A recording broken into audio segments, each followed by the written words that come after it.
Happy Parade Day, Avalanche Nation. Colorado Avalanche will be in downtown Denver to celebrate that Stanley Cup champion, which we are all still riding high on. Welcome to the Locked On Avalanche podcast, everybody. On today's episode, we will be discussing that parade, I don't know what to expect, but what we're kind of maybe looking forward to, I guess. Some highlights and maybe some lowlights for some players who maybe might embarrass themselves. It always seems to happen in these parades. We'll talk about that.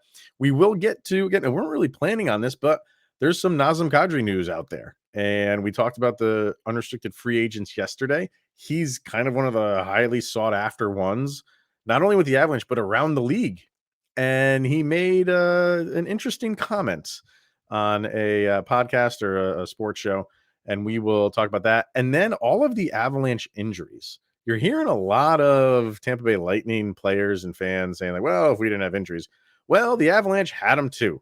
So we will discuss those. And does that change your mind? In particular, one guy, does it change your mind in maybe wanting to bring him back? Because this particular player, like most of the players, are unrestricted free agents. Let's get to all of it right now. You're Locked On Avalanche, your daily podcast on the Colorado Avalanche. Part of the Locked On Podcast Network, your team every day.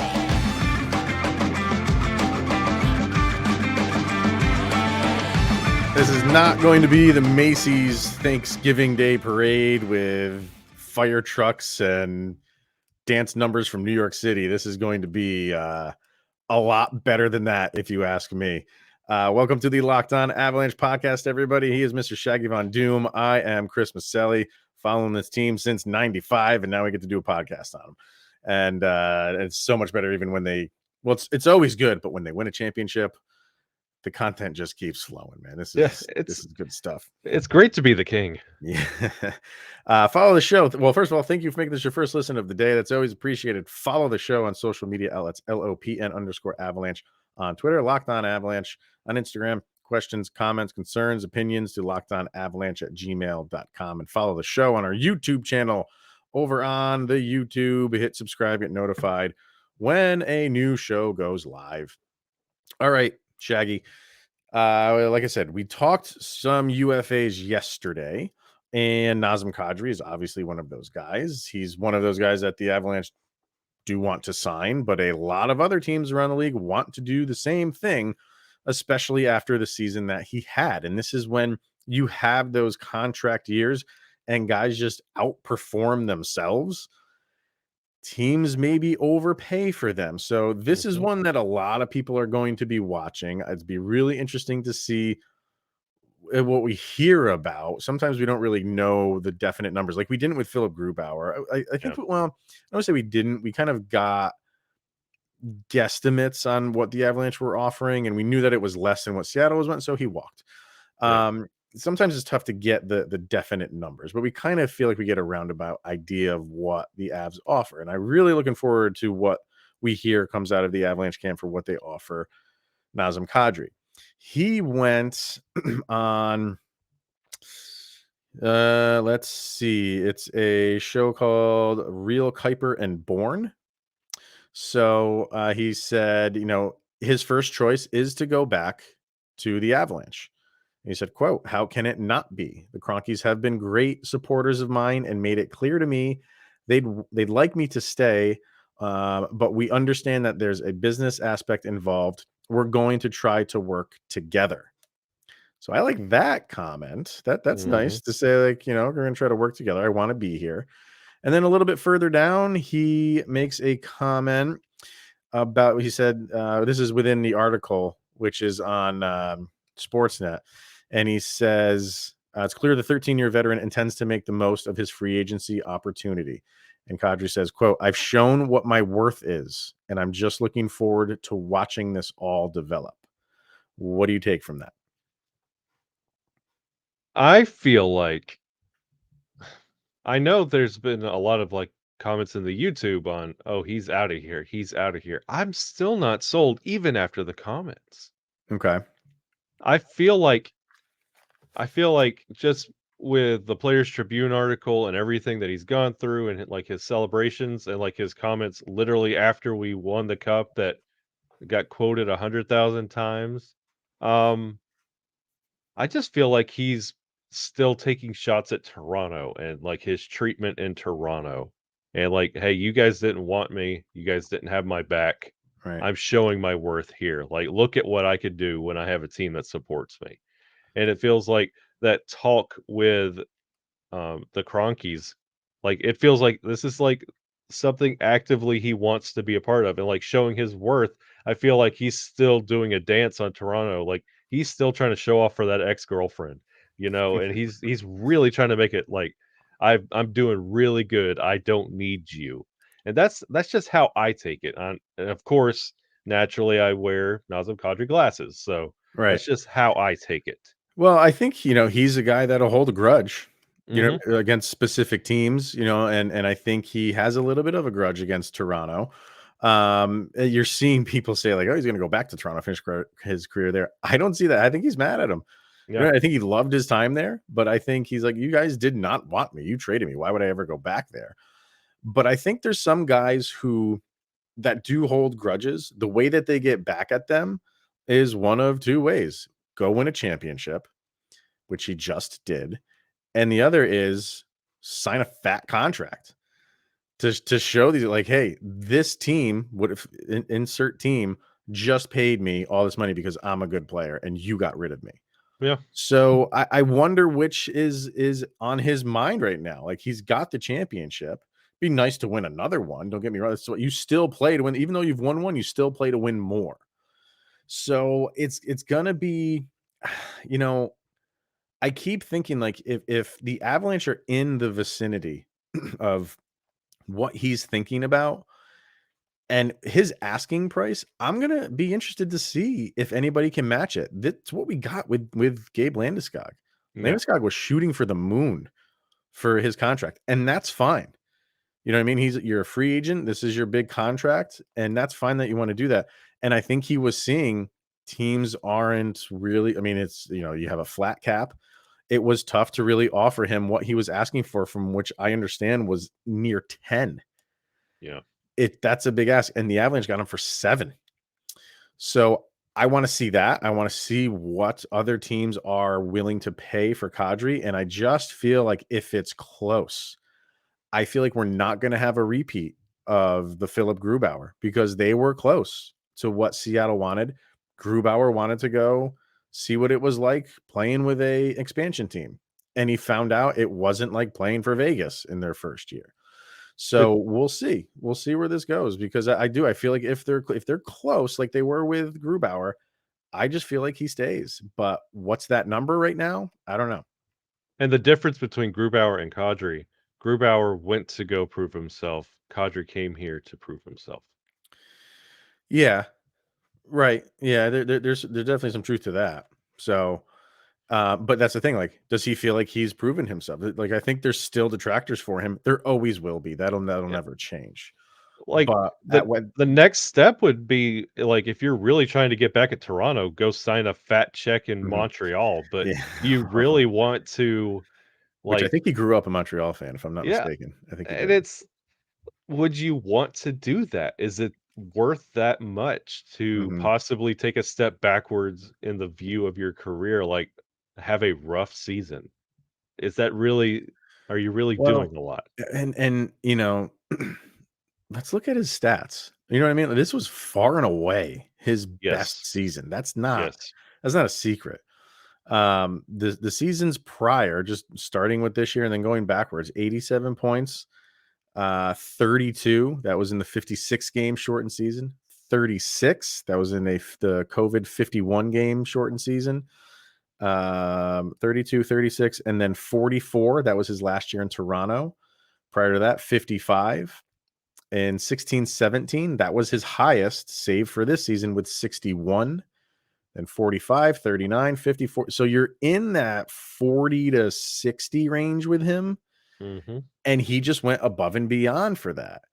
Are you going to pay for that? Are you going to pay for a guy who had his absolute career year and think that is going to continue? Or is it going to go back into normal Nazem Kadri numbers, which is for an Avalanche team, he should hit 50 to 60, no problem. And I would be happy with that. I Oh, yeah. would welcome that. I think he'd probably be a little bit higher, maybe in the 60 to 70 playing on this team. So no, I wouldn't expect him to hit that 87 like he had, but I still think he would be insanely productive. And I think the Avalanche want that. But a lot of teams are going to pay based on this last year. And I think that's a little bit of a mistake. Yeah, and then you don't want to go somewhere without the talent that Colorado has, and then you be viewed as, well, they have that ugly Nazem Kadri contract Right. that they have to deal with, and like they could do so much better here in Buffalo, Philly, New Jersey, but they still have that ugly contract they have to deal with. Maybe they could trade it away. Do you really want the last? Like, this is going to be the last contract for Kadri. Like, this is Could be. I mean, it depends on what the length of it. Like, it wouldn't surprise me if the Avs offer him like a 4-year deal, and then in the twilight of his career, like he signs those 1-year contracts, like I was talking about with Darren Helm. Yeah, it it's wouldn't surprise me if he does that. it's the last, like, fancy one that you're like, "Wow, he made that," Yeah. instead of, "Oh, wow, I can't believe they signed him for a year." This is the last, like, show off contract, and you don't want it, like, your last little bit of your career to be that ugly contract that gets jostled around every trade deadline and off season. Yeah, it's a good point. I mean, let's say he just gets a 4-year contract. His 4th year with the Avs, you would assume, would be much more productive than if he signed a 4-year contract with Buffalo. Yeah, Or, you know what I mean? Like, he'll be weathered at the end of yeah, that's like 15 years and dog years if you go sign yeah, with a 4-year contract with Buffalo. yeah, So who it's are on the rise, but you know what I mean by that. So and finally, I'll just say this: don't discount the Sakic magic here. mhm. You have to take that into account. I know a lot of people are just saying like can't afford him. And if he holds firm on whatever his asking price is, if it's like 8 or something like that, Avalanche aren't going to pay that. But don't discount Joe Sakic. We've had faith in him for pretty much everything. I think you got to have a little bit of faith in him for this as well. Not saying it's a slam dunk, but I think Joe Sakic can sell to Nazem Kadri, like, look at all the stuff that you've accomplished while you've been here. If you think you can go do that somewhere else, I can't stop you. But I think we both know this is your best opportunity to continue to compete for a championship. And if that's as important as the extra $1 million per year, well, you got to make that decision. Yeah, and he could see now without getting suspended, can your body hold up?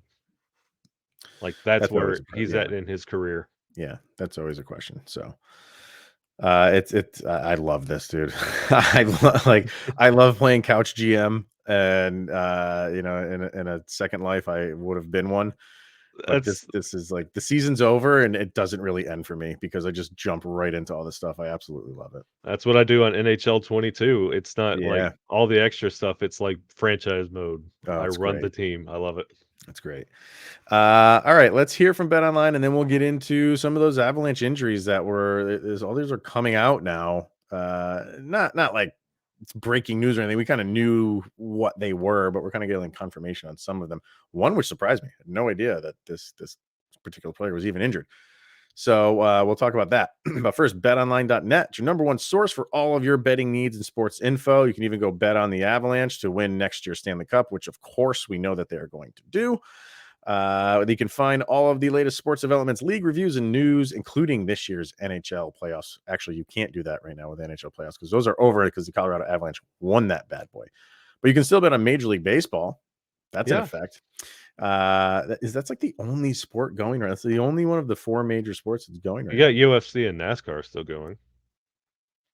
That's true. You do. How do you bet on NASCAR? Just who's going to win? Yeah. Is that the only thing you do? Ride the hot hand. There are hot hands in NASCAR, I but don't follow don't make NASCAR me at show all. my Alabama. Oh boy, who's leading in points right now for I NASCAR? I know my guy Chase Elliott just won in Yeah, I Nashville. won't hold So you to it because I know nothing about NASCAR. The BetOnline is your continued source for all of your sporting wagering information, including live betting and esports. It remains the best spot for your sports scores, podcasts, and news for this season. BetOnline.net is the fastest and easiest way to check in on all of your sports and events, including MMA, boxing, and golf. Golf's going on. Golf always goes on. Oh, Golf yeah. never ends. Head over to the website today or use your mobile device to learn more about the trends in the action. It's betonline.net where the game starts. So obviously we knew Nazem Kadri's injury that he battled through. There were others that we're kind of hearing about right now. I had no idea that Darren Helm was fighting an injury. I didn't either. And it's I think Puck Empire had it that Darren Helm played through a chunk of the playoffs with an abdominal tear. And that's coming from Vic Lombardi as well. Oh, that's right. Yep. That's a hat tip to Vic Lombardi. You're right. This isn't an abdominal like strain. This is a A tear. tear. I mean, that's a hockey player, man. Holy crap. I had no idea. Andre Burakovsky, obviously we knew we kept seeing the replay of the puck kind of just, it looks like it grazes off your thumb, but you know, even if it's just a graze from that hockey puck, that's going to hurt. So he had a broken thumb and a broken foot, which I had heard like a lot of people are focusing in on his thumb. He can't even put any weight on his foot right now. Wasn't And that that was the game before where he took that block off his skate the and he didn't finish the game? well, because I saw the puck go off his finger and I didn't think he finished that game. So I don't know. I got to go back and really see when these things happened. They must have been in the same game, right? I It mean, it was might have I been the think it was finger a first. it was a surprise that Berkey was playing. I think that was like the narrative going in, like, oh, Berkey's good to go.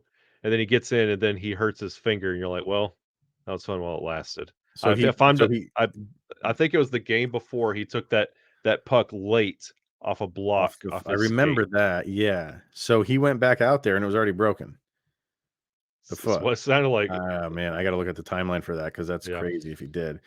Obviously the Kadri stuff. You saw the Nichushkin foot, which just looked. I heard that was broken as well. I mean, that looked like purple rain.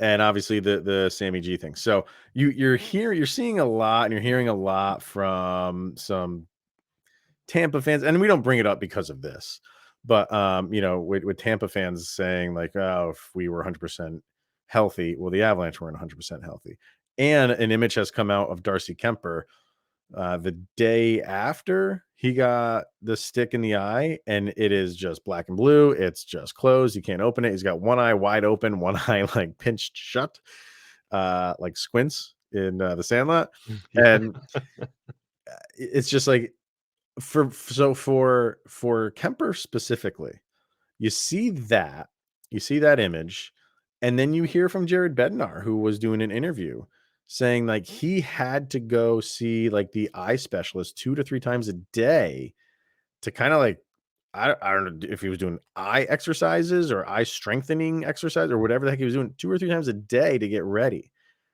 Does that change your mindset of, hey, if he's got a full off season to really get healthy, you know, I does it open the door more for him to come back knowing he was going through that stuff and still performed somewhat okay. We're not up to the standard, but do you take that into account?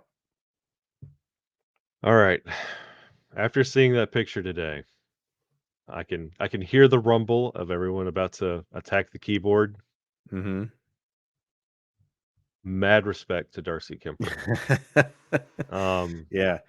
like they were very kind of shy with what they were saying and what they were showing with Darcy and his return from the eye injury.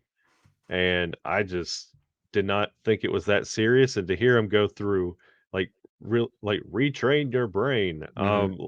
to see and play 2 to 3 times a day, Mm. like that's he was sold out for this team. Yeah. Like And these are the things I that we don't know. You know, yeah, like we just assume that he's suffering effects from, you know, the stick in the eye. But we don't know what's going on like behind the scenes that he did, and he didn't just sit there and say, yeah, I'll just do my best. He's going to see a specialist multiple times a day to try to get in the best possible condition to go and win a Stanley Cup. You have to give him credit for that. And I do. Yeah. I think that changes the narrative a little bit, changes the dynamic of re-signing him for multiple reasons. One, we talked yesterday about the goalie situation as far as free agency, which isn't the best. And this is something that you can say, like, okay, like I just said earlier, get him healthy and you get the regular season Kemper back. Now you're wondering if that didn't happen.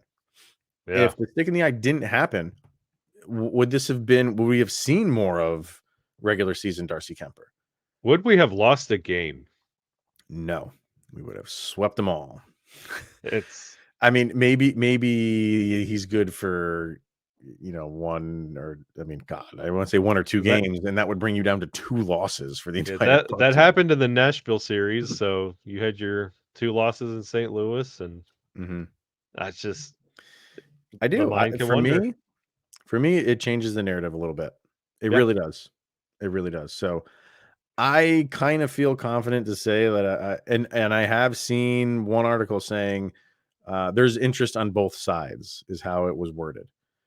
For Kemper wants to come back, and the Avalanche want to talk.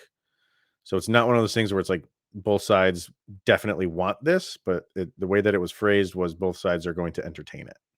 And I feel I like if they make the money work, I think Kemper's coming back, if you ask me. I will look forward to it. Yeah, I think it's gonna happen.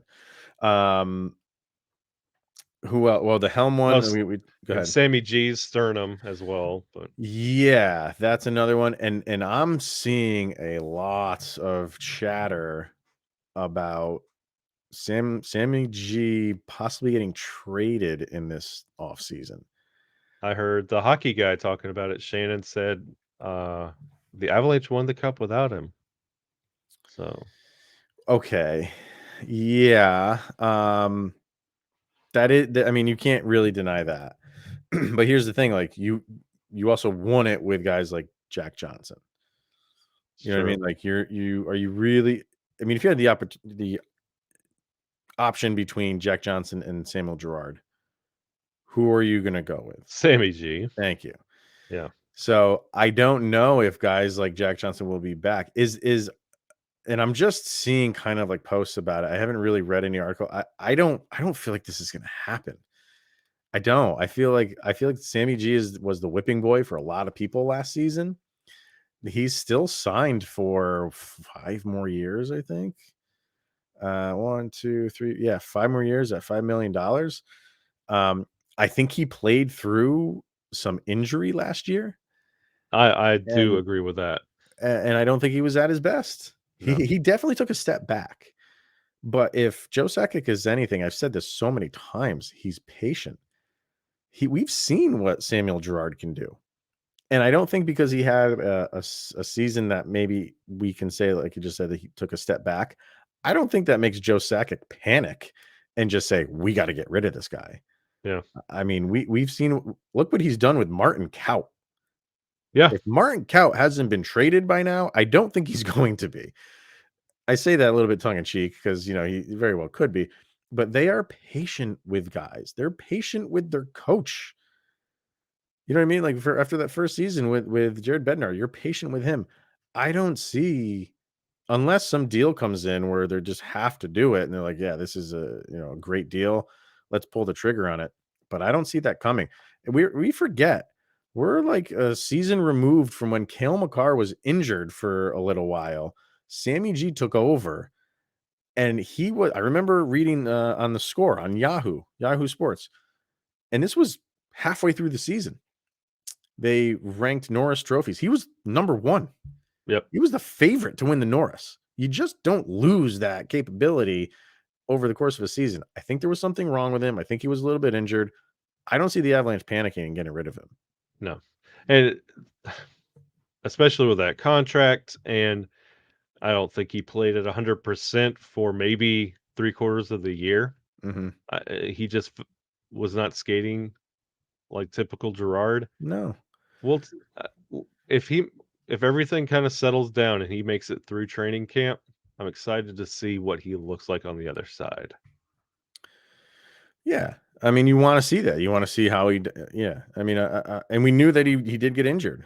Mhm. Well, it wasn't like a specific play. I think that he went to management and was like, I got to do something about this, and they Yeah. addressed it. And he came back and he was playing better, and then he got hurt. My cat just took off. She's getting in the show today. Um, yeah. So I don't know. We'll see where it goes for next year. I like the guy. I like how he can play, and I don't feel like the Avalanche are going to give up on him No. anytime soon. All right. So today's parade day, sir, and always something that people look forward to, especially these type of parades. Mhm. Not your, Thanksgiving Day parades or just parades around town where it's just the school cheerleading team and fire trucks. This is a little bit bigger than that. So, and did you see like they're already bringing this cup all over the place, which is awesome. Yeah. You have Gabe Landeskog went to Raising Cane's. yeah, he went there. It was which I was surprised they even announced that I am because too. why would you? You know that place is going to be a madhouse. Have it be a surprise. I mean, word's going to get out in the age of social media after the first 5 cars go through. People are going to be like, Gabe Landeskog's here. You got to get down here. And it's going to be a madhouse anyway. But I was Yeah. surprised they announced it. Yeah, that was surprising, and, like, they let him behind the counter. I was Oh, he like, was doing everything. I've I've worked fast food before. I could just imagine everybody else that were working there like, "Why did I come in today? We're not gonna Well, get anything done." I think the managers are like, you know what, this is just chaos. Don't worry about the Yep. numbers for today.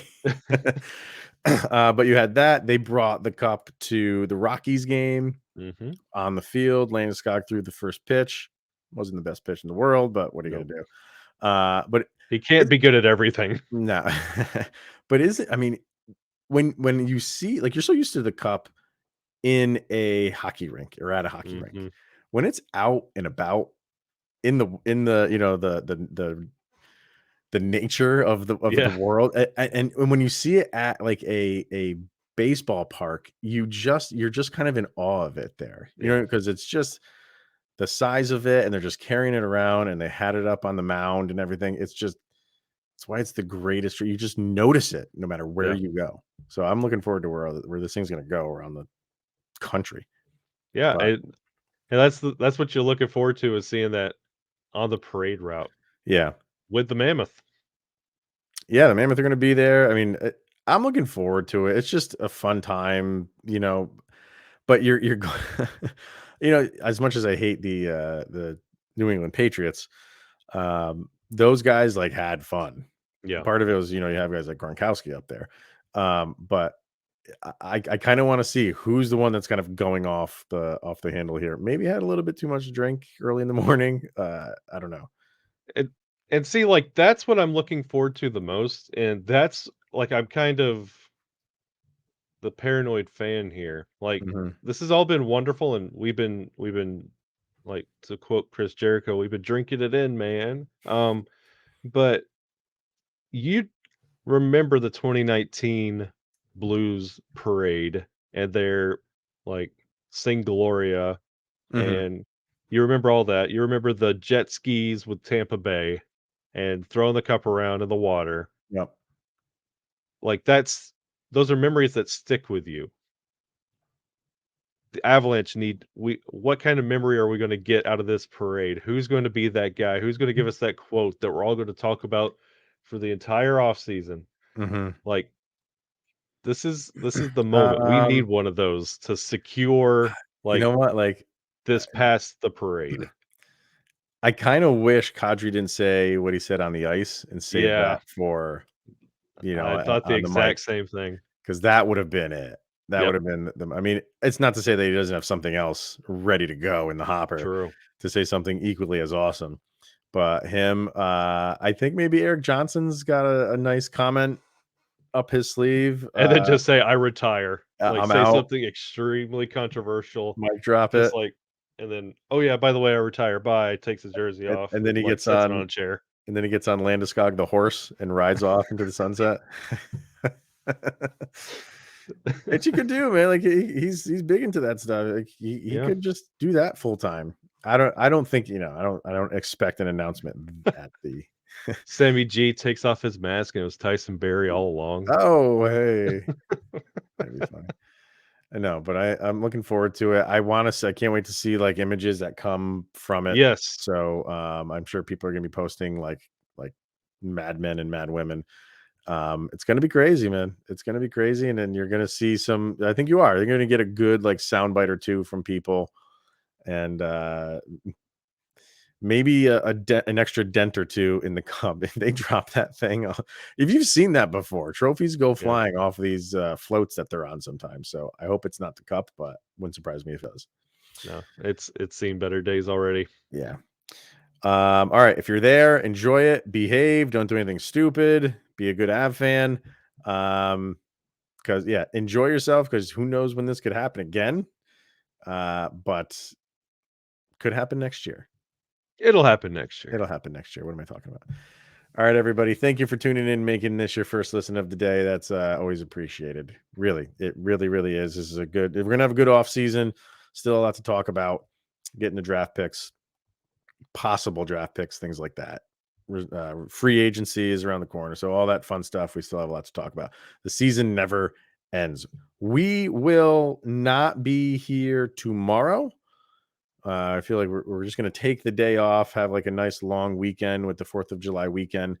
But when we come back, we are set up to record. It's all set in stone. I mean, anything could happen, but as far as we know, it just should go off without a hitch. Producer Drew with the Steve Dangle Show should be joining us. Lifelong Avalanche fan. Producer Drew Livingstone will be with us. We're planning on recording that Monday night for Tuesday's episode. So we won't be back until then. We're going to take a nice long weekend, enjoy this Stanley Cup for a nice long weekend with our families who just love the fact that we might take some time off because we've been going like crazy. I don't think my kids know that I have clothes that don't have the Avalanche logo on it. We're like those Harley Davidson guys that just wear Harley Davidson all the time. Like that's our clothing line basically. So but yeah, excited for that. So be prepared on Tuesday to have a nice chat with producer Drew. All right, everyone. Once again, thanks for tuning in, making it your first listen of the day. He's Mr. Shaggy Von Doom, Kyle Sullivan. I am Chris Maselli. This is the Locked On Avalanche podcast. Have a nice 4th of July weekend. Stay safe there. Stay safe at the parade, but have a lot of fun.